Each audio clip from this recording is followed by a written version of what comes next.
Hi friends, मैं आकांक्षा शर्मा जी की with आकांक्षा में आपका स्वागत करती हूँ। फ्रेंड्स, ये बहुत शानदार 500 प्रश्न है। इसके पहले भी मैंने इसका एक पार्ट लेके आई थी। बहुत मतलब ये पूरे जो प्रश्न होता है, जो पूरा सिलेबस है ना, इस सिलेबस का सारांश है। हर एक प्रश्न इसमें बहुत इंपॉर्टेंट है और इसमें सारे सिलेबस के चारों खंड कवर हैं। तो अच्छे से एक एक प्रश्न को ध्यान से समझते चलना। फटाफट बताऊंगी, टाइम कम लूँगी और ज़्यादा प्रश्न कराऊंगी, ठीक है।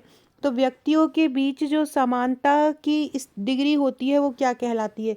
दो व्यक्ति अगर समान हो और दोनों व्यक्तियों के बीच जो समानता की डिग्री होगी उसको क्या बोलेंगे हम? होमोफिली बोलेंगे। और अगर अलग अलग होगी तो उसको हेट्रोफिली बोलेंगे। दोनों याद रखना, प्रबंधन का ये क्वेश्चन है। ये 2017 में पूछा गया था कि दो व्यक्तियों के बीच अगर समानता की डिग्री है तो वो क्या कहलाएगा? वो हीमोफिली कहलाएगा। दूसरा क्वेश्चन है, फ्रेक्स एक्स डांस मॉडल बताता है कि संचार की कोई शुरुआत और कोई अंत नहीं है। क्वेश्चन पूछेंगे कि कौन सा मॉडल ये बताता है कि ना ही तो संचार की शुरुआत है और ना ही कोई संचार का अंत है? तो फ्रैंक एक्स डांस मॉडल।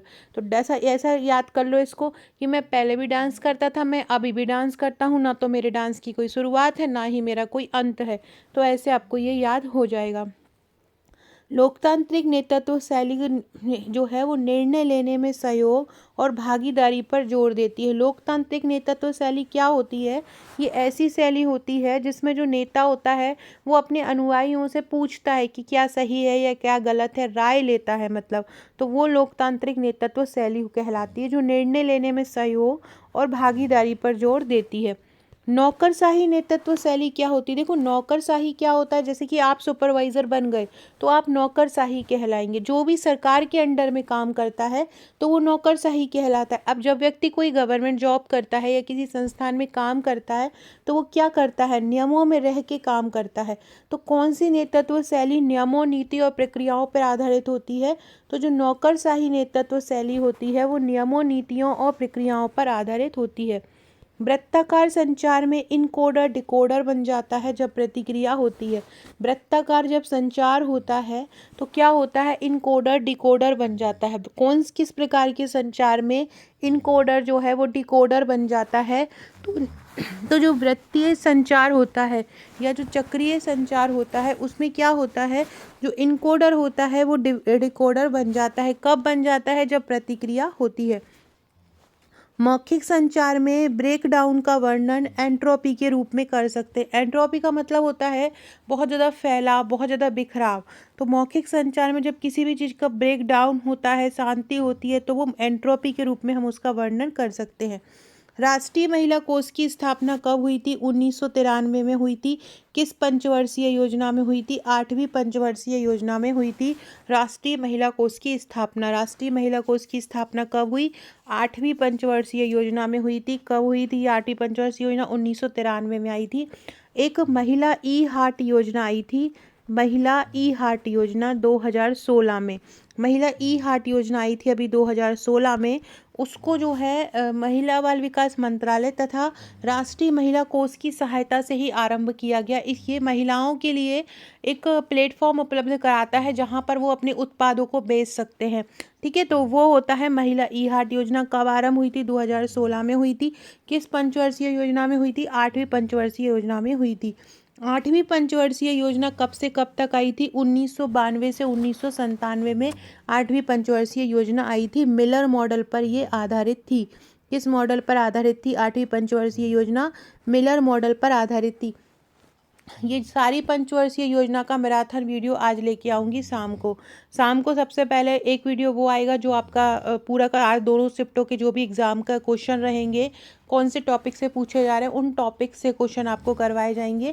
इसके अलावा उसके बाद में पंचवर्षीय योजना का मैराथन लेके आऊँगी और विटामिन्स का लेके आऊँगी, ठीक है। ये बहुत इंपॉर्टेंट था, जिनका 1-2 दिन में एग्ज़ाम है, इसलिए मैं ये लेके आ गई।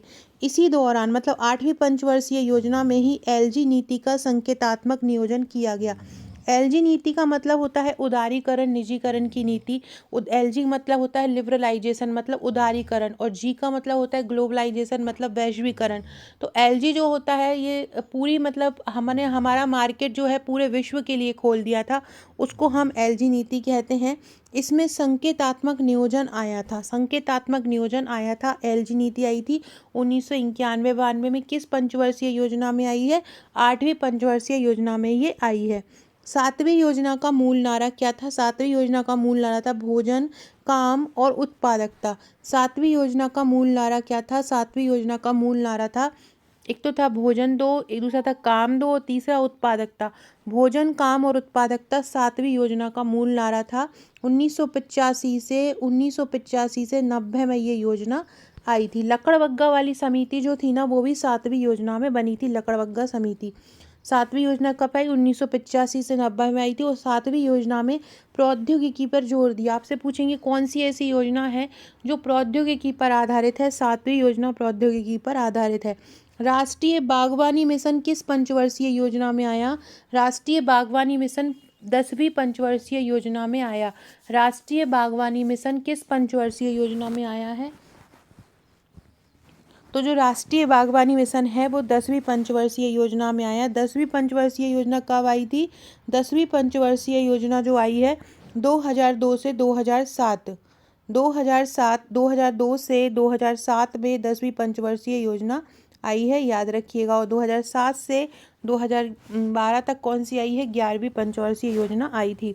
10वीं पंचवर्षीय योजना में राष्ट्रीय बागवानी मिशन आया, ये किसी भी शिफ्ट में पूछा जरूर जाएगा। भारत में नियोजन की शुरुआत के बाद से ही किसी भी पंचवर्षीय योजना द्वारा कवर नहीं किए गए वर्षों की कुल संख्या कितनी है? 7। मतलब 7 ऐसे वर्ष रहे हैं जो मतलब जिनमें कोई भी योजना नहीं चली है। 3 तो ये रहे जो योजना अवकाश थे 1966 से 1969, जब क्या हुआ था, आर्थिक मंदी के कारण 3 साल का ब्रेक दे दिया था। उसके बाद 1978 से 80 सरकार बदल दी थी, तो 2 साल ये हो गए। और फिर 1990 से 92 ये एक साल की 2 योजना आ गई थी यहाँ पे, तो 2 साल ये हो गए। तो 2 और 2 ये 4 और 3 पहले के, तो कितने हो गए? 7।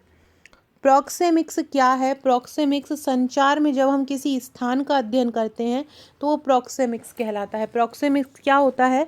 संचार में जब हम किसी स्थान का अध्ययन करते हैं तो वो प्रोक्सेमिक्स कहलाता है। काइनेसेसिक्स क्या होता है? काइनेसेसिक्स होता है रे वर्ड विस्टेल। काइनेसेसिक्स जो शब्द दिया है वो किसने दिया है? इसको दिया है रे वर्ड विस्टेल ने दिया है। किसने दिया है? रे वर्ड विस्टेल ने दिया है।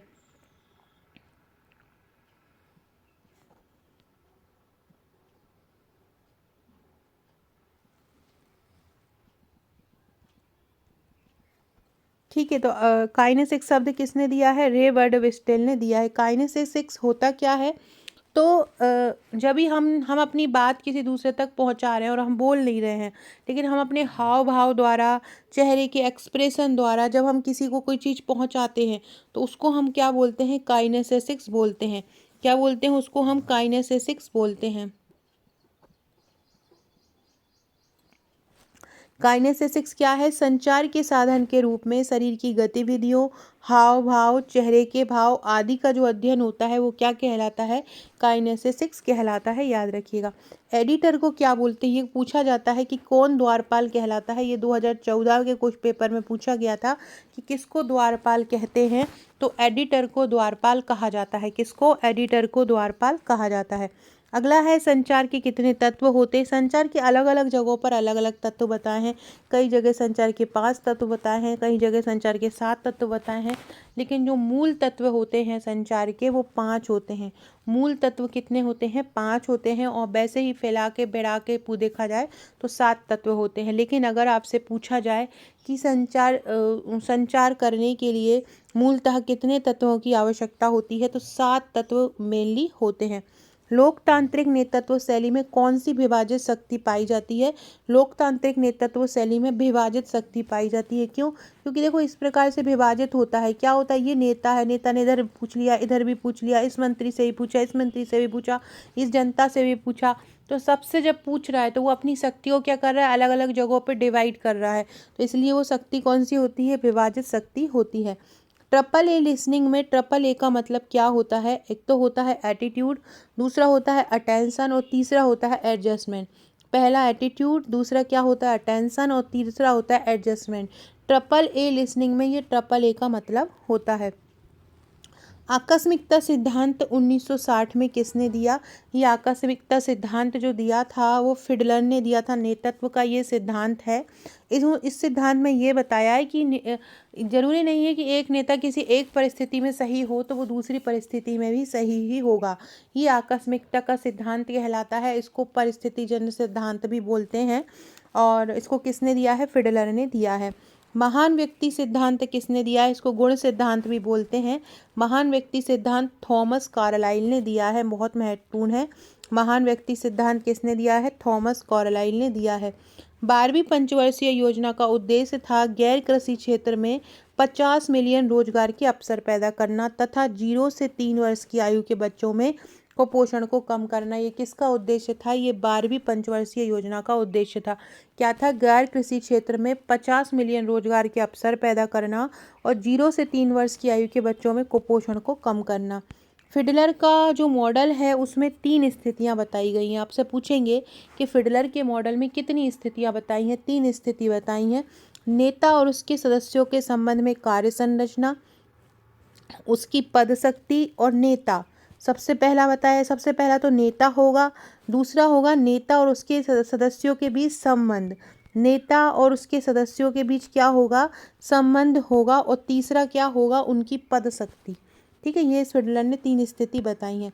किम्बल यंग ने नेतृत्व के कितने प्रकारों का वर्णन किया है? किम्बल यंग ने नेतृत्व के 7 प्रकारों का वर्णन किया है। सक्रिय श्रवण कितने आर पर आधारित होते हैं?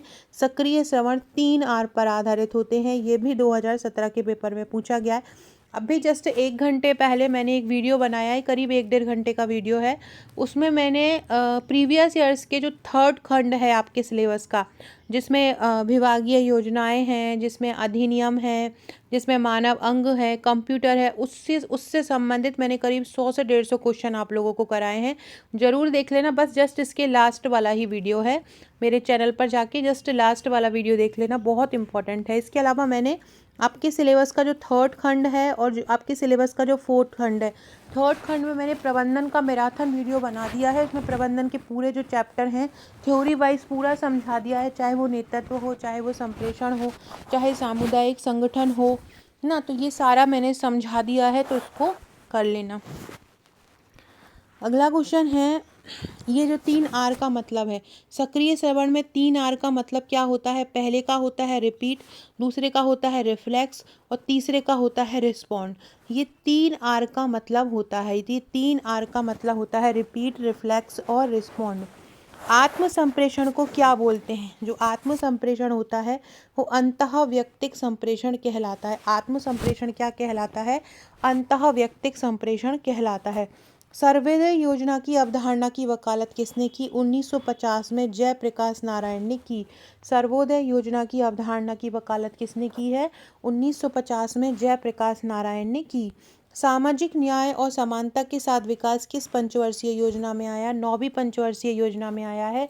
अगर आपने हमारा हम जीतेंगे बैच लिया होगा तो पंचवर्षीय योजना मैंने वहाँ पर ट्रिक द्वारा याद करवाई है। हर योजना के उद्देश्य, हर योजना के लक्ष्य, हर योजना की आरंभिक डेट, ये सारी मैंने ट्रिक द्वारा करवाई हैं। क्या क्या किस योजना में हुआ है ये भी ट्रिक द्वारा करवाया। अगर जिनका एग्ज़ाम लास्ट मार्च में है या अप्रैल में है तो वो आप हमारा ये ट्रिकी बैच ले सकते हैं, अगर याद करने में जिनको प्रॉब्लम हो रही हो।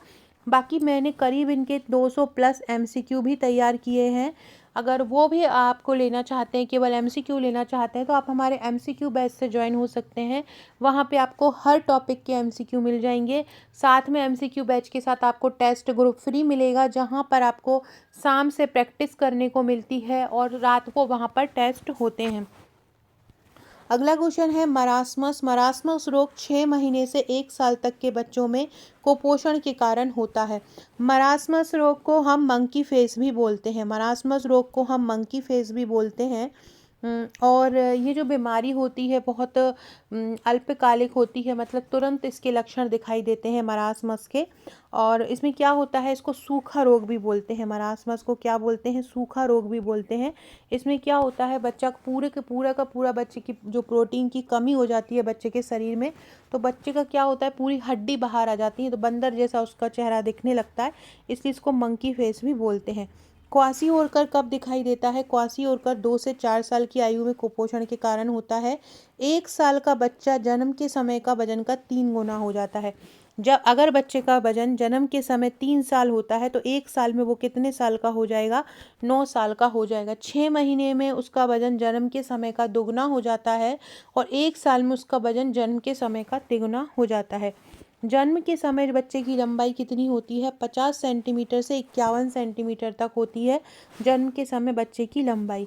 4 साल में बच्चे की लंबाई जन्म की लंबाई की दुगनी हो जाती है और 13 साल में बच्चे की लंबाई जन्म के लंबाई की तिगुनी हो जाती है। दोनों ही फैक्ट याद रखिएगा। 1 साल में बच्चे की लंबाई कितनी हो जाती है, 1 साल में बच्चे की लंबाई 75 से 76 सेंटीमीटर हो जाती है। 1 साल के बच्चे की लंबाई कितनी होती है, 75 से 76 सेंटीमीटर 1 साल में बच्चे की लंबाई होती है। 2 साल के बच्चे की लंबाई कितनी होती है, 87 सेंटीमीटर। 2 साल के बच्चे की लंबाई कितनी होती है, 2 साल के बच्चे की लंबाई 87 सेंटीमीटर होती है। 1 साल की 75 और 2 साल की 87 सेंटीमीटर होती है। 3 साल में बच्चे की लंबाई कितनी हो जाती है, लंबाई बहुत ज़्यादा कम गति से बढ़ती है, वजन तेज़ी से बढ़ता है और जो लंबाई होती है बहुत, मतलब अगर जन्म के समय 50 सेंटीमीटर लंबाई है तो 4 साल में दुगनी होगी और 13 साल में तिगुनी होगी जो लंबाई होती है। वजन जबकि बढ़ता रहता है। 4 साल में बच्चे की लंबाई लगभग कितनी हो जाती है, 100 सेंटीमीटर। अगर बच्चा 50 सेंटीमीटर जन्म की लंबाई से पैदा हुआ है तो वो 4 साल में कितने का हो जाएगा, 100 सेंटीमीटर का हो जाएगा। संजीवनी 108 जो है वो 2008 में लॉन्च हुई थी और 2009 में ये, मतलब घोषणा इसकी 2008 में हो गई थी और 2009 से ये पूरे मतलब आरंभ हो गई थी। 2009 से ये पूरी तरह से आरंभ हो गई थी, ठीक है, याद रखिएगा। प्रोजेक्ट शक्तिमान कब आया था, 28 सितंबर 2007 को होशंगाबाद जिले के कैसला ब्लॉक से इसको आरंभ किया गया था। प्रोजेक्ट शक्तिमान कुपोषण से मुक्ति के लिए आरंभ हुआ था 28 सितंबर 2007 को। कब आरंभ हुआ प्रोजेक्ट शक्तिमान, 28 सितंबर 2007 को आरंभ हुआ था। कहाँ से हुआ था, होशंगाबाद से हुआ था। होशंगाबाद में कहाँ से हुआ था, होशंगाबाद के केसला ब्लॉक से हुआ था। अनमोल ऐप का उद्घाटन कब हुआ है, अनमोल ऐप का उद्घाटन 25 मई 2017 को हुआ। अनमोल ऐप का उद्घाटन कब हुआ था, 25 मई 2017 को हुआ था। और ये महिलाओं, गर्भवती महिलाओं और नवजात शिशुओं की मॉनिटरिंग के लिए काम करता है। विश्व जनसंख्या दिवस कब मनाया जाता है, विश्व जनसंख्या दिवस 11 जुलाई को मनाया जाता है। समिति की प्रमुख विशेषता क्या होती है, मूर्त प्रगतिकरण, जो चीज़ है उसकी प्रगति करना इसका मेन उद्देश्य होता है। मूर्त प्रगतिकरण समिति की प्रमुख विशेषता जो है, वो जो सामने है उसको आगे बढ़ाना, उसको प्रगति करना, ये इसका मेन उद्देश्य होता है समिति का। क्या, मूर्त प्रगतिकरण। मैकाइवर एवं पेज ने समिति के उद्देश्यों को पूर्ति के लिए गठित समूह कहा। मैकाइवर एवं पेज ने समिति को क्या कहा है, मैकाइवर एवं पेज ने कहा है कि जो समिति होती है ना, वो उद्देश्यों की पूर्ति के लिए गठित एक समूह होता है। परिस्थिति के द्वारा किसका निर्माण होता है, परिस्थिति के द्वारा भूमिका का निर्माण होता है। किसका, भूमिका का। बालाघाट में क्या है, सर्वाधिक लिंगानुपात है। फ्रेंड्स, ये हमारा महिला सुपरवाइजर का बैच है। निर्णायक, जो आपके पास जितने भी दिन बचे हैं, किसी के पास 10 बचे हैं तो किसी के पास 12 बचे हैं, किसी के पास 15 बचे हैं, जितने भी दिन बचे हैं, अगर आप ट्रिक द्वारा वीडियो देखना चाहते हैं तो देखो, अगर आप केवल ट्रिक की वीडियो लेना चाहते हैं तो 199 रुपये में आप हमारा ट्रिक की वीडियो वाला बैच भी ज्वाइन कर सकते हो। उसमें आपको ना टेस्ट ग्रुप मिलेगा, ना ही आपको PDF मिलेंगी, केवल आपको एक ऐसा ग्रुप में ज्वाइन कर लिया जाएगा जहां पर आपको वीडियो मिल जाएंगी। करीब 119 वीडियो हैं ट्रिक के, टॉपिक वाइज वीडियो हैं, जहां पर स्वास्थ्य नीतियों के करीब, मतलब स्वास्थ्य योजनाओं के करीब 4-5 हैं। हर अधिनियम का पर्टिकुलर एक वीडियो है है ना, पोषक तत्व, कैलोरी, ICMR, पंचवर्षीय योजना, मानव अंग कुपोषण, टीकाकरण, मतलब हर टॉपिक का वीडियो है इसके साथ। लेकिन अगर आप PDF भी चाहते हैं, थ्योरी PDF भी चाहते हैं, प्रैक्टिस PDF भी चाहते हैं, हर टॉपिक के MCQ भी चाहते हैं, रोजाना टेस्ट भी देना चाहते हैं, प्रैक्टिस भी करना चाहते हैं, तो आप हमारा ये हम जीतेंगे बैच 499 वाला ले सकते हैं। करीब 15,000 प्रश्नों की इसमें प्रैक्टिस हो सकती है। जिसने भी आबकारी आरक्षक का फॉर्म भर दिया हो मुझे व्हाट्सअप कर दीजिएगा। हम एक बैच स्टार्ट करने वाले हैं। 799 उस बैच का चार्ज रहेगा, जिसमें MPG के साइंस, करंट अफेयर्स, सारा कुछ और प्रीवियस ईयर्स के पेपर जो है वो ट्रिक द्वारा याद करवाए जाएंगे। ट्रिकी बैच करके ये होगा। इस प्रकार की ई बुक आपको हमारे MCQ और हम जीतेंगे बैच में मिलेंगी। अगर आप केवल MCQ बैच लेना चाहते हैं तो उसमें भी आपको टेस्ट ग्रुप मिलेगा, 399 चार्ज है। इस MCQ बैच में आपको हर टॉपिक के MCQ मिल जाएंगे। तो आप अगर केवल MCQ लगाना चाहते हैं, आपकी तैयारी हो गई है, केवल MCQ से रिवीजन करना चाहते हैं, तो आप हर टॉपिक के MCQ लगा सकते हैं। जैसे कि नेतृत्व के लगा लिए, संचार के लगा लिए, सामुदायिक संगठन के लगा लिए, नर जनन तंत्र के लगा लिए, मादा जनन तंत्र, पाचन ग्रंथि, है ना, ग्रंथि, हार्मोन, ये लगा लिया, अधिनियम के पूरे लगा लिए, विभागीय योजनाओं के लगा लिए, कुपोषण के लगा लिए। विशेष आवश्यकता वाले बच्चों के करीब 500 प्लस MCQ हैं। संस्थागत गैर संस्थागत देखभाल के करीब 200 प्लस MCQ हैं। एड्स नीति के करीब 200 प्लस MCQ हैं। इसके अलावा स्कूल पूर्व देखभाल के करीब 1040 MCQ। इस प्रकार सारा कुछ इसमें कवर किया गया है। तो लेना चाहता है वो ले सकता है। अगला क्वेश्चन है, नर का जो अंडकोश है वो महिला प्रजनन अंग के भगोष्ठ भाग किसके समरूप होता है? तो लेविया मेजोरा जो होता है वो नर और महिला में समान हो, ये एक ऐसा अंग होता है जो महिला और पुरुष में समान होता है। कौन सा? Labia majora. लेविया मेजोरा और लेविया माइनोरा क्या होते हैं? महिला के बाहरी जननांग के दोनों तरफ स्थित होते हैं। दो इस प्रकार से दो ओंठों जैसी जो रचना होती है उसको लेविया मेजोरा और लेविया माइनोरा कहते हैं। योनि द्वार के चारों तरफ ऊतक की दो तहें होती हैं। बाहरी जो तह होती है उसको लेविया मेजोरा कहते हैं और अंदर वाली जो होती है उसको माइनोरा बोलते हैं। लेवियोप्लास्टी एक ऐसी सर्जरी होती है जिसमें लेविया को छोटा कर सकते हैं। लेविया स्ट्रेचिंग एक ऐसी प्रक्रिया होती है जो लेविया जो अभी अपन ने ऊपर पढ़ा है ना, ये लेवियोप्लास्टी इसकी अपोजिट होती है। लेवियोप्लास्टी में छोटा किया जाता है, लेविया स्ट्रेचिंग में बड़ा किया जाता है लेविया को। लेविया माइनोरा हाइपरट्रॉफी एक सामान्य स्थिति है जिसमें लेविया माइनोरा क्या होता है, बहुत बड़ी होती है जो ऑटोमेटिकली हो जाती है। गर्भाधान के लिए सबसे अच्छा समय क्या होता है? अगले मासिक धर्म से 14 दिन पहले। जब आपका मासिक धर्म आने वाला हो उसके 14 दिन पहले सबसे अच्छा समय होता है गर्भाधान के लिए। जहाँ पर लीविया मेनोरा और लीविया मेजोरा आपस में मिलते हैं, जैसे कि ये लीविया मेनोरा यहाँ पे आ गया और ये दोनों यहाँ पर मिल गए हैं, इसको हम बोलते हैं फॉर्चेट। यही फॉर्चेट है, यहीं से ही वंध्यकरण किया जाता है महिला का। LH हार्मोन को क्या बोलते हैं? ल्यूटिनाइजिंग हार्मोन बोलते हैं। ये अंडोत्सर्ग में इसी हार्मोन का मेन भूमिका होती है, मतलब अंडे को बाहर निकालने में। महिला अंडे को जो कोशिकाएं कवर करती हैं उन्हें क्या बोलते हैं? उन्हें ग्राफियन फॉलिकल कहते हैं। जैसे कि सपोज करो ये महिला अंडा है और इसको जो कोशिकाएं कवर करती हैं उसको हम क्या बोलते हैं? उसको हम ग्राफियन फॉलिकल बोलते हैं। ग्राफियन फॉलिकल का निर्माण कौन करता है? FSH करता है, या फॉलिकल स्टिमुलेटिंग हार्मोन करते हैं। इन फॉलिकल हार्मोन को तोड़ने का काम कौन करता है? तो जो फॉलिकल होता है जो अंडे को चारों ओर से घेरे रहता है उसको जो तोड़ने का काम करता है वो ल्यूटिनाइजिंग हार्मोन करते हैं या LH हार्मोन करते हैं। ल्यूटिनाइजिंग हार्मोन या LH हार्मोन जो होता है वो इनको तोड़ने का काम करता है। FSH क्या है? फॉलिकल स्टिमुलेटिंग हार्मोन है। FSH क्या है? फॉलिकल स्टिमुलेटिंग हार्मोन कहलाता है। इस प्रकार ल्यूटिनाइजिंग हार्मोन अंडोत्सर्ग के 24 घंटे पहले निकलता है। सामान्य डिलीवरी के बाद जो गर्भनाल की अवधि होती है वो कितनी होती है? डिलीवरी के 1 से 3 मिनट बाद क्लैप लगाया जाता है गर्भनाल में। गर्भनाल को काटने के लिए वो कितने मिनट बाद लगाया जाता है? डिलीवरी के 1 से 3 मिनट बाद लगाया जाता है। गर्भनाल क्लैंप क्या होता है? एक उपकरण होता है जिसका इस्तेमाल गर्भनाल को क्लैंप करके काटने के लिए किया जाता है। इसके द्वारा गर्भनाल को सुरक्षित रखा जाता है और रक्तस्राव को रोका जाता है। गर्भनाल को जन्म के कुछ ही मिनटों के अंदर क्लैंप करके काट दिया जाता है, क्लिप करके छोड़ दिया जाता है।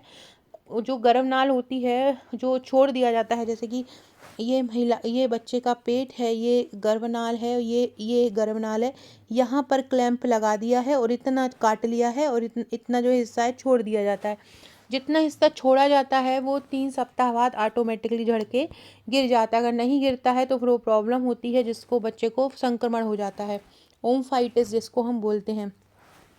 गर्भनाल का एक छोटा सा हिस्सा लगभग 2 से 3 सेंटीमीटर लंबा बच्चे की नाभि से जुड़ा होता है, इसको हम कार्ड स्टंप कहते हैं। बच्चे के मुख से मेकोनियम के चूसण के लिए, मेकोनियम क्या होता है, बच्चे का पहला मल होता है। बच्चे का जो पहला मल होता है उसको हम क्या बोलते हैं, मेकोनियम बोलते हैं। तो बच्चे के मुख में अगर कभी मेकोनियम चला जाए तो उस मेकोनियम को निकालने के लिए 12 या 14 जी सक्शन कैथेटर का उपयोग करना चाहिए। कितना, या तो 12 या 14 जी सक्शन कैथेटर का उपयोग करना चाहिए बच्चे के मुख से मेकोनियम को निकालने के लिए। 12 या 14 जी सक्शन कैथेटर का उपयोग करना चाहिए। सीधे बोकल कार्ड के माध्यम से इसको हम पास कर सकते हैं और धीरे धीरे कैथेटर को बाहर निकलते समय सक्शन लागू कर सकते हैं। जन्म के समय कम वजन को क्या बोलते हैं, 2500 ग्राम या 5 पाउंड से जो कम वजन होता है वो जन्म के समय कम वजन कहलाता है। 2500 ग्राम से कम वजन या 5 पाउंड से कम वजन वाला बच्चा कम वजन वाला या अंडरवेट कहलाता है। अच्छा जो वजन होता है वो 3.5 से 3 किलो वजन अच्छा होता है, 3.5 से 4 किलो वजन या 9 पाउंड का जो बच्चा होता है वो अच्छा होता है। कम वजन होता है 2500 ग्राम या 5 पाउंड से कम। बहुत कम वजन होता है 1500 ग्राम या 3 पाउंड।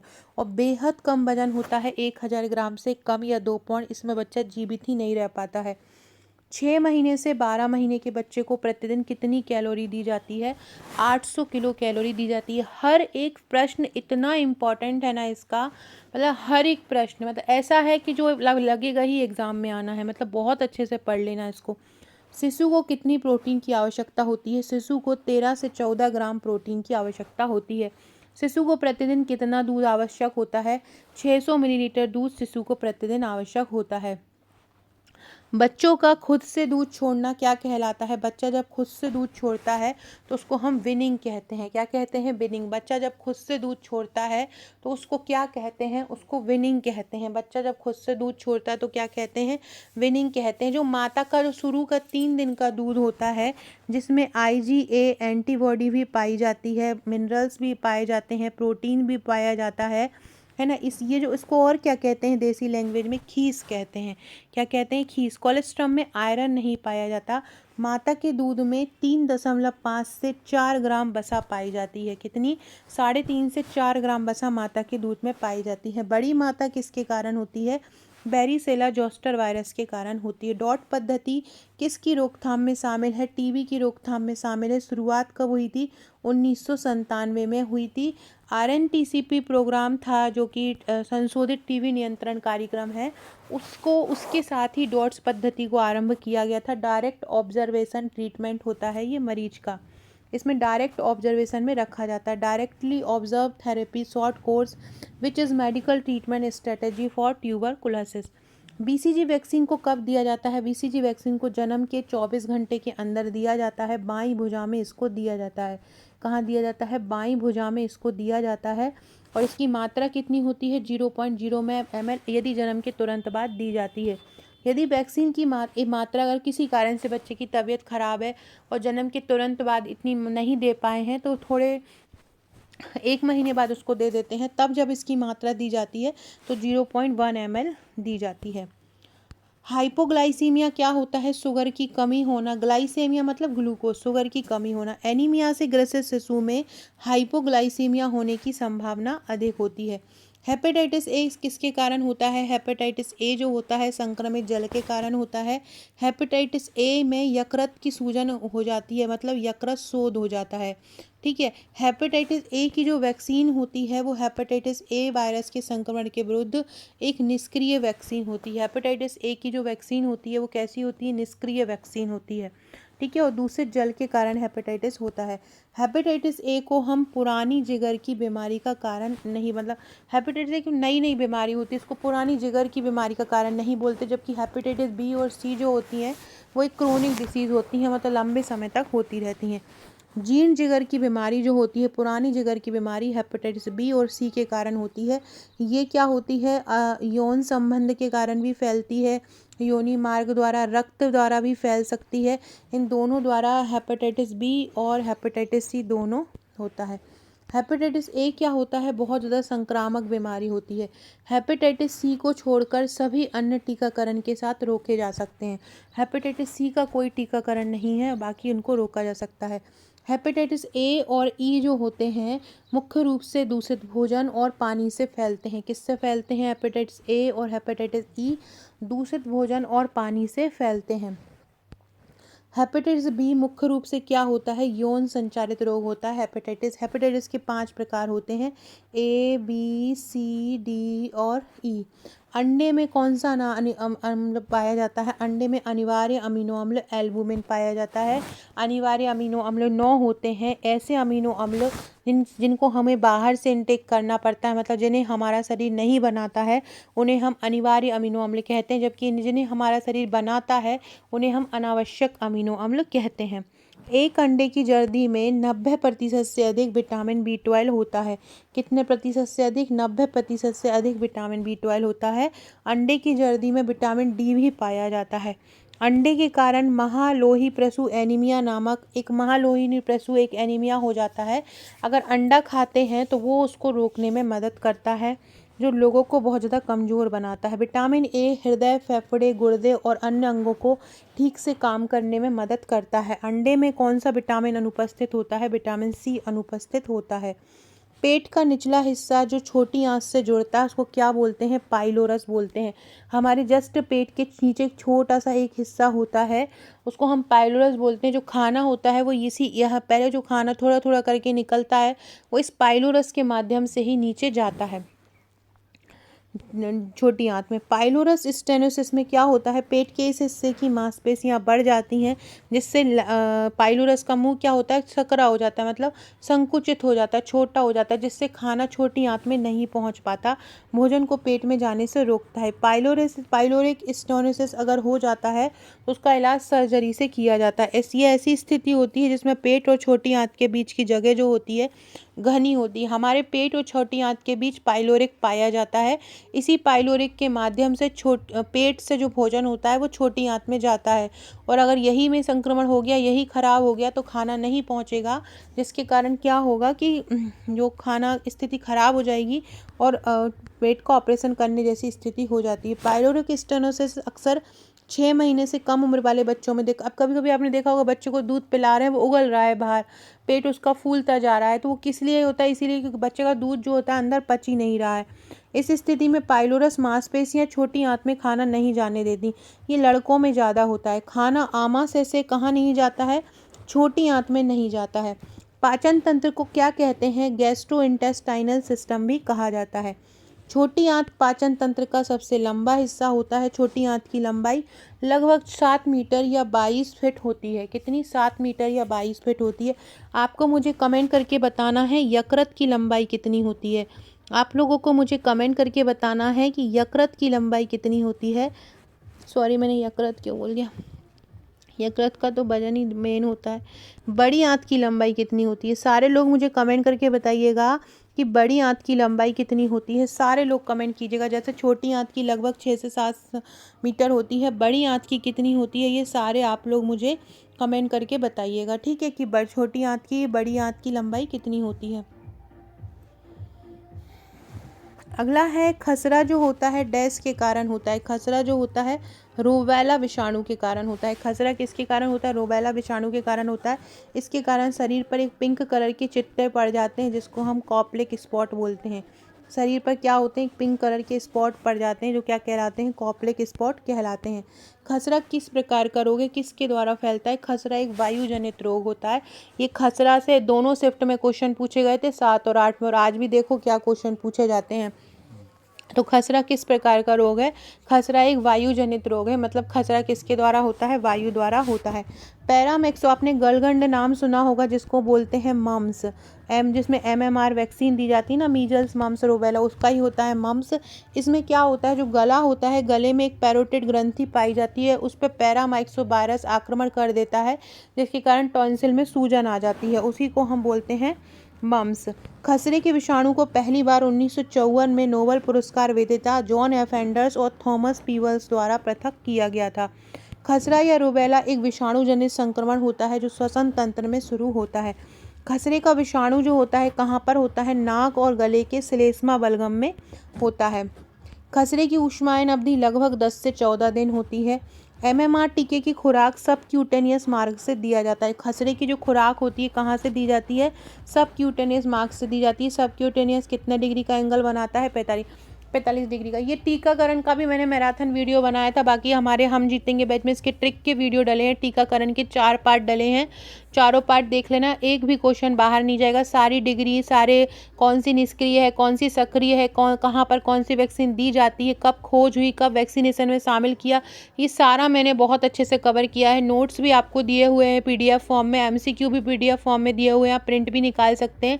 तो जो आपको पढ़ना पसंद हो, जैसे कि आपको MCQ पढ़ना पसंद हो तो MCQ वाला ले लेना, थ्योरी और MCQ, थ्योरी के बाद MCQ पढ़ना पसंद हो तो थ्योरी और MCQ वाला ले लीजिएगा। इसके अलावा एक और वैकेंसी आने वाली है FSO का जो फॉर्म होगा वो 28 मार्च से भरना स्टार्ट हो जाएगा। ऐसे कोई भी स्टूडेंट जिनके BSc में तीनों ईयर में या सेमेस्टर में हुआ हो, तो हर सेमेस्टर में अगर केमिस्ट्री एक मुख्य सब्जेक्ट के रूप में रहा हो, या जिन्होंने MSc केमिस्ट्री से किया हो, तो वो इसको फॉर्म को फिल कर सकते हैं। BSc बायोलॉजी वाले, बायोटेक्नोलॉजी वाले, माइक्रोबायोलॉजी वाले, ये सारे लोग इसको भर सकते हैं। बहुत अच्छी जॉब है, एक अधिकारी रैंक की जॉब है, लाखों में इसकी सैलरी होती है। MPPSC से एग्ज़ाम होना है। MPPSC की 10 यूनिट प्लस 10 यूनिट और है, इसमें टोटल 20 यूनिट है। 20 यूनिट पे आपको काम करना है, जिसमें से 2 यूनिट तो आपका जो सिलेबस है ना अभी सुपरवाइज़र का, उसी की ही 2 यूनिट कवर की गई हैं। तो जो भी इस बैच को ज्वाइन करना चाहता है कर सकते हैं। हम 1 अप्रैल से इस बैच को स्टार्ट करने वाले हैं। FSO के बैच को 28 मार्च से फॉर्म भरना स्टार्ट हो जाएंगे और हम 1 अप्रैल से बैच स्टार्ट कर देंगे। हमारा जो बैच का चार्ज है, शुरू के 100 लोगों के लिए जो सीट है वो 1999 में है। सिलेबस काफ़ी बड़ा है इसका, 20 यूनिट हमको कंप्लीट करवानी रहेगी। हम इसके ऑनलाइन आपको नोट्स भी प्रोवाइड कराएंगे PDF फॉर्म में, साथ में ट्रिक्स द्वारा इसकी वीडियो भी कवर करवाई जाएगी, ट्रिक के भी नोट्स आपको दिए जाएंगे, ये सारा आपको दिया जाएगा। जो भी ज्वाइन करना चाहता है मुझे व्हाट्सअप कर दीजिएगा। 100 लोग कंप्लीट हो जाएंगे। अभी आपको पेमेंट नहीं देना है, पेमेंट आपसे हम 1 तारीख के बाद लेंगे। बट आपको जिन लोग ज्वाइन करना चाहते हैं, शुरू के 100 लोग के लिए हम एक ग्रुप बना देंगे, जो बिल्कुल जिनका फाइनल है कि उनको ये करना ही है। तो सारे लोग जिनको ये बैच ज्वाइन करना चाहते हैं मुझे व्हाट्सअप कर सकते हैं 6260190944। इसमें आपको टेस्ट भी होंगे, टारगेट भी दिया जाएगा, पढ़ाई करने का ट्रिक भी बताई जाएगी, है ना, MCQ भी दिए जाएंगे और थ्योरी भी होगा। ये सारा कुछ इसमें होगा। जो भी ज्वाइन करें व्हाट्सअप कर दीजिएगा। बहुत शानदार वैकेंसी है ये। अब ये बोल रहे हैं कि MMR की यदि दूसरी खुराक निश्चित की जाती है तो पहली और दूसरी खुराक के बीच कितने सप्ताह का अंतर होना चाहिए? 4 सप्ताह का अंतर पहली और दूसरी की खुराक के बीच होना चाहिए। इंट्रामस्कुलर जो दवाई होती है कहाँ पे दी जाती है? पेशी में दी जाती है। इसमें कितने डिग्री का एंगल बनता है? इसमें 90 डिग्री का एंगल बनता है। अंतः त्वची इंट्राडर्मल जो होता है कहाँ लगाया जाता है? त्वचा के ठीक नीचे लगाया जाता है। त्वचा में नीचे दिया जाने वाला इंजेक्शन होता है। आईडी टीके का जो मार्ग होता है, आईडी टीके का जो मार्ग होता है सभी पेरेंटल मार्गों का सबसे लंबा अवशोषण समय होता है। मतलब आईडी टीके का जो समय होता है वो मतलब सबसे ज़्यादा समय लेता है अवशोषित होने में, है ना। तो ये क्वेश्चन पूछ सकते हैं कि कौन सी वैक्सीन अवशोषित होने में सबसे ज़्यादा समय लेती है? तो आईडी की जो वैक्सीन होती है वो अवशोषित होने में सबसे ज़्यादा समय लग लेती है। एक आईडी टीका लगाने का कोण कितना होता है? कितने डिग्री पर लगाया जाता है? 5 से 15 डिग्री पर लगाया जाता है। एक अंतःशिरा या इंट्रावेनस मार्ग क्या होता है? सीधे दैहिक परिसंचरण दवाओं को सीधे नसों में पहुंचाता है दवाई, अंतःशिरा वाला। IV या इंट्रावीनस लगाने का कोण क्या होता है? 15 से 30 होता है। खसरा जो संक्रामक बीमारी होती है, वायरल बीमारी होती है, बुखार, खांसी, नेत्र श्लेष्मा शोथ, ये इसमें विशिष्ट दाने उत्पन्न होते हैं। बड़ी माता का संक्रमण काल कितना होता है? लगभग 7 से 17 दिन तक इसका होता है। बड़ी माता का कारण क्या होता है? वेरियोला जोस्टर वायरस होता है। निमोनिया में क्या होता है? निमोनिया जो होता है, कल क्वेश्चन इससे पूछा गया था, निमोनिया कवक, बैक्टीरिया, वायरस तीनों के कारण होता है। निमोनिया का जो स्ट्रेप्टोकोकस निमोनी ये बैक्टीरिया होता है, इसके अलावा राइनो वायरस के कारण ये हो जाता है। फेफड़ों में क्या होता है? सूजन आ जाती है, इसके लिए पीसीबी वैक्सीन दी जाती है। पीसीबी वैक्सीन की शुरुआत वैक्सीनेशन प्रोग्राम में 2017 से की गई है। बैक्टीरियल निमोनिया के सबसे आम प्रकार को हम न्यूमोकोकल निमोनिया कहते हैं। न्यूमोकोकल रोग कान के संक्रमण, साइनस संक्रमण और मेनिंजाइटिस का कारण भी बन सकते हैं। फीता कृमि जो होता है वो इंसान के अंदर सूअर का मीट खाने से हो सकता है। टेनिया टेपवर्म संक्रमण का निदान मल के नमूनों की जांच करके किया जाता है। किसका? टेनिया टेपवर्म संक्रमण का इलाज। आईसीडीएस द्वारा 300 दिन का पूरक भोजन प्रदान करने का अनुरोध किया जाता है। आईसीडीएस की स्थापना कब हुई थी? 2 अक्टूबर 1975 को हुई थी। इसमें 300 दिन का पूरक आहार देने की बात की जाती है।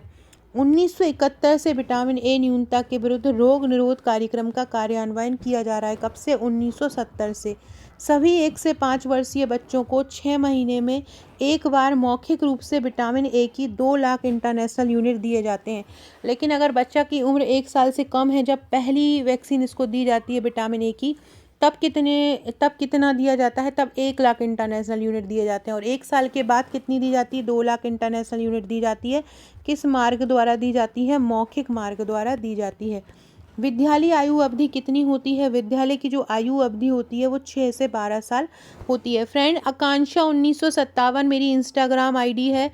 इंस्टाग्राम पे भी बहुत अच्छे अच्छे क्वेश्चन आपको मिल जाएंगे बिल्कुल निःशुल्क, तो आप मुझे इंस्टाग्राम पर भी फॉलो कर सकते हैं। व्हाट्सएप ग्रुप की लिंक नीचे डिस्क्रिप्शन बॉक्स में मिल जाएगी आपको। 6260190944 पर भी आप मुझे व्हाट्सएप कर सकते हैं। इसके अलावा टेलीग्राम ग्रुप की लिंक भी आपको डिस्क्रिप्शन बॉक्स में मिल जाएगी। पोलियो वायरस एक किस प्रकार का वायरस है? पोलियो वायरस जो है एक एंटेरो वायरस है। पोलियो वायरस कैसा है? एंटेरो वायरस है। पोलियो वायरस कैसा है? एंटेरो वायरस है। याद रखना, पोलियो वायरस किस प्रकार का वायरस है? एंटेरो वायरस है। एंटेरो वायरस क्या है? एक जीन्स है जिसमें पोलियो वायरस के अलावा कॉक्सैकी वायरस, राइनो वायरस और इको वायरस भी शामिल होते हैं। ये जो पीडीएफ है ना, जो जिससे मैं आपको पढ़ा रही हूँ, ये हमने बहुत शानदार बहुत पहले ही बना ली थी, हमारे ग्रुप में डली हुई है हम जीतेंगे बैच में। मतलब 1 लाइनर इसमें फैक्ट है, लेकिन एक एक फैक्ट जो है बहुत ज़्यादा इंपॉर्टेंट है, जो एग्ज़ाम में आने के लिए बहुत ज़्यादा रेलिवेंट है। तो जिसने भी बैच ज्वाइन किया वो पढ़ लो इसको फटाफट। 1 घंटे भी समय दोगे तो इसको पूरा पढ़ लोगे। ये वायरस क्या करता है? आम सर्दी से लेके पोलियोमाइलाइटिस और एसेप्टिक मेनिंजाइटिस जैसी कई बीमारियों के लिए जिम्मेदार होता है। पोलियो वायरस क्या होता है? एक आरएनए वायरस होता है। कौन सा? जैसे हेपेटाइटिस डीएनए होता है, ऐसे ये आरएनए होता है। पोलियो वायरस के कितने सीरोटाइप होते हैं? पोलियो वायरस के 3 सीरोटाइप होते हैं। सीरोटाइप 1, सीरोटाइप 2 और सीरोटाइप 3। इस प्रकार से 3 सीरोटाइप पोलियो वायरस के होते हैं। स्पाइनल जो पोलियो होता है वो किसको प्रभावित कर सकता है? जो स्पाइनल पोलियो होता है वो रीढ़ की हड्डी को प्रभावित कर सकता है। स्पाइनल पोलियो किसको प्रभावित कर सकता है? स्पाइनल जो पोलियो है वो रीढ़ की हड्डी को प्रभावित करता है। किसको? रीढ़ की हड्डी को। बुलेवर पोलियो किसको प्रभावित करता है? बुलेवर पोलियो मस्तिष्क की स्टेम सेल्स को प्रभावित करता है। स्पाइनल पोलियो किसको करता है? रीढ़ की हड्डी को करता है। और बुलेवर पोलियो किसको करता है? मस्तिष्क की स्टेम सेल्स को करता है। बल्बो स्पाइनल पोलियो रीढ़ की हड्डी को भी करता है और मस्तिष्क को भी करता है। एंटेरो वायरस जो है, जैसे पोलियो का एक प्रजाति होती है, ये एक वायरस का एक जीव वैज्ञानिक वंश होता है। इसकी कई जातियां मानवों और स्तनधारियों में रोग पैदा करती हैं, जैसे कि साधारण जुकाम हुआ, हाथ पैर और मुंह में बीमारी हुई, पोलियो हुआ। कई रोग जो होते हैं जठरांत क्षेत्र के प्राणी से प्राणी तक फैलते हैं। हिंदू दत्तक भरण पोषण अधिनियम कब आया? हिंदू दत्तक भरण पोषण अधिनियम आया है 1956 में। संपत्ति का अधिकार अधिनियम भी 1956 में आया। विशेष विवाह अधिनियम कब आया? 9 अक्टूबर 1954 को आया। विशेष विवाह अधिनियम कब आया? 9 अक्टूबर 1954 को विशेष विवाह अधिनियम आया है। हिंदू विवाह अधिनियम कब आया?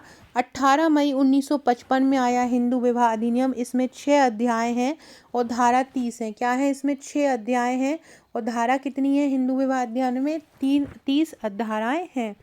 मातृत्व लाभ अधिनियम 1961 में आया था, 2016 में इसमें संशोधन हुआ और संशोधन करके ये 2017 में लागू हो गया। पहले इसमें 12 सप्ताह का अवकाश दिया जाता था, अब इसमें 26 सप्ताह का अवकाश दिया जाता है। कंडीशन है महिला को 84 दिन तक लगभग जॉब करनी रहेगी। महिलाओं का अश्लील चित्रण अधिनियम कब आया? 23 दिसंबर 1986 को आया और 2 अक्टूबर 1987 को ये लागू हो गया।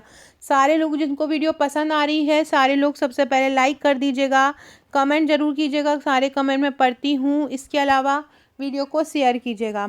अगर आगे की वीडियो देखना चाहते हैं तो बेल आइकन को दबा के रखिएगा ताकि नोटिफिकेशन आप पर आते रहें। पहली बार यदि कोई महिला का अश्लील चित्र मीडिया के द्वारा बाहर करता है तो उसको लगभग 2 वर्ष की सज़ा और 2000 जुर्माना लगता है। दूसरी बार करता है तो 5 वर्ष की सज़ा और 2 लाख से 1 लाख तक का जुर्माना लगता है।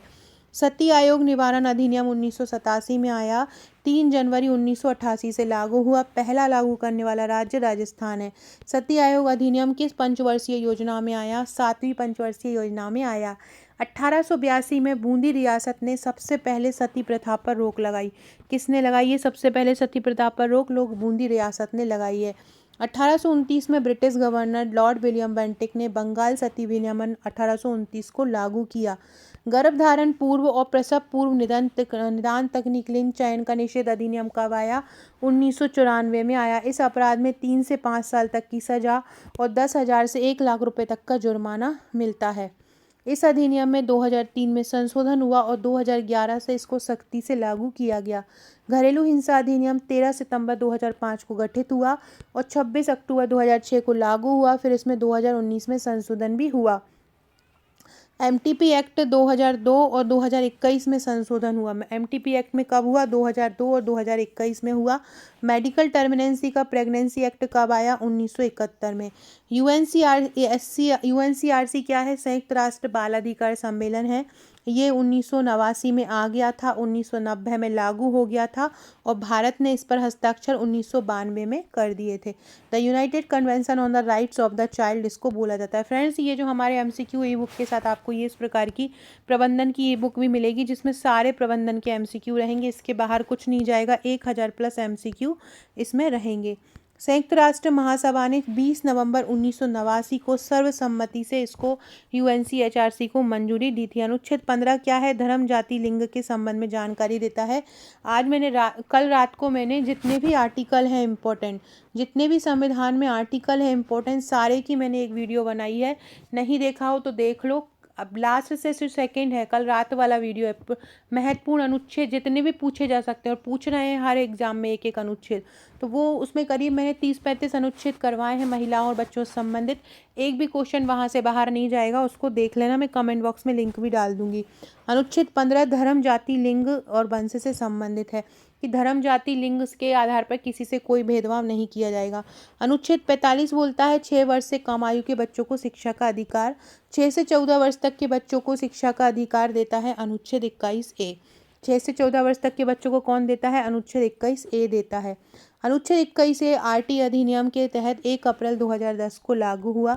अनुच्छेद 51A का एक खंड है के जो कहता है कि माता पिता को और जो शिक्षक होते हैं उनको बोलता है कि 6 से 14 वर्ष के बच्चों को शिक्षा जरूर उपलब्ध कराएं। इसके लिए 86वां संविधान संशोधन जोड़ा गया था। राष्ट्रीय बाल अधिकार संरक्षण आयोग अधिनियम 2005 में आया, जिसके तहत राष्ट्रीय बाल अधिकार संरक्षण आयोग की स्थापना 5 मार्च 2007 को हुई। इसमें अध्यक्ष सहित 7 सदस्य होते हैं। देवारण्य योजना 2021-22 में आई थी। इसका उद्देश्य था औषधि को बढ़ावा देना। ये पूरी जितनी भी योजना है जनजाति विभाग की, मैंने करीब 200 प्लस योजना एमसीक्यू में करवाई हैं और लगभग मैंने 70 से 80 योजना आपको थ्योरी में दी है। साथ में इसकी वीडियो भी 2 उपलब्ध कराई हैं आदिवासी योजना की, टेलीग्राम पर देख लेना। उसके बाहर एक भी प्रश्न नहीं जाएगा, सब कुछ कवर किया है हमने डीपली हर एक योजना का। मिशन इंद्रधनुष की शुरुआत 25 दिसंबर 2014 को केंद्रीय स्वास्थ्य मंत्री जेपी नड्डा ने की थी।